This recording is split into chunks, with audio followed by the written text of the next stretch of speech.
كتير زمان كنا بنسمع من أهالينا مع كل موقف أو تصرف تحذير.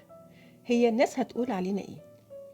ماشيين طول الوقت خايفين من رأي الناس فينا، حاطينه في حساباتنا وبنفكر فيه قبل ما نعمل اللي احنا عاوزينه.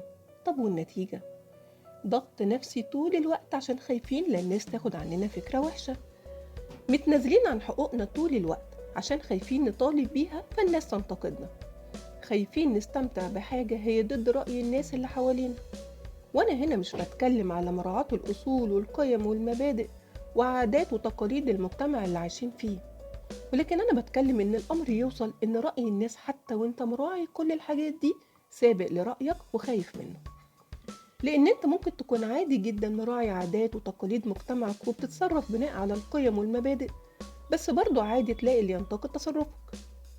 من حوالي 6 سنين كنت حابة أدرس اللغة الألمانية، ودخلت على جروب لواحد بيدي كورسات أسأله على النظام بتاع الكورسات.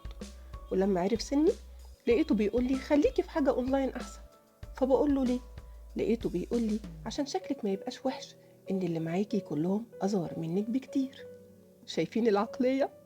ده خايف من رأي الناس في حاجة فيها علم، وكمان بينصح بيها واحدة غريبة عنه تماما ملوش حتى إنه يقرر عنها. ولو كنت أنا بعقليته ما كنتش دلوقتي بدأت أذاكر النهاردة ومن بعد 6 سنين من الموقف ده ماجستير وخفت من رأي الناس.